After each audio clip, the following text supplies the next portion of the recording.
So you can see here a brand new walking trail put out by the City of Lawrence and possibly with funds from Douglas County, and almost certainly because the way the City of Lawrence does everything with a federal grant, it will also have federal money attached to it.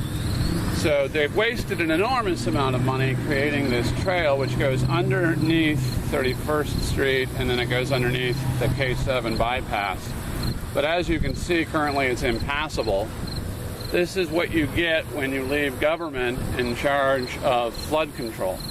They don't know what they're doing, and they don't pay any cost for being wrong.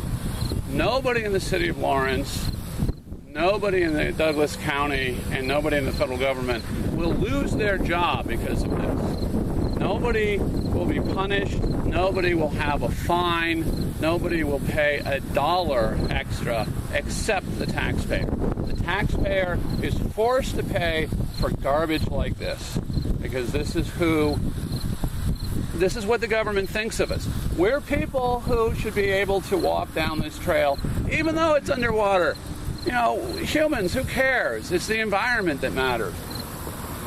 Humans who don't work for the government, who cares? It's only the people who work for the government that matter.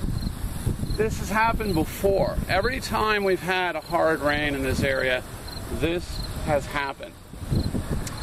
And this is typical of the way the governments treat the communities.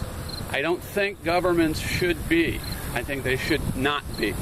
But to the extent that there's any kind of governance, a community should organize itself, and people should only participate if they are unanimous in their agreement to work together.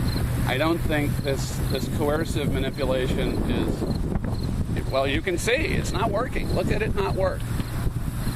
This used to be a wetlands. They decided, the city and county and state and national government decided to use highway funds, federal highway funds, to put that K7 bypass where it is, through the Baker wetlands. They did this deliberately. When they released the plans in the late 80s and early 90s, environmentalists and local Indian activists objected to this route on account of the fact that it was going through the wetlands, proposed that it go south of the Wakarusa River, which would be another 2 miles,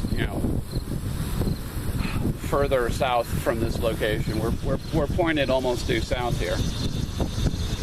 But they decided that the landowners who had corrupt relations with the government would get more money out of having their land adjacent to the bypass, and so that's why this particular route was chosen. Kathleen Sebelius was governor at the time that the decision was forced through. She's a Democrat. Obviously, she had all that, connection stuff. So this is what you get. This is what you get from the government doing things their way.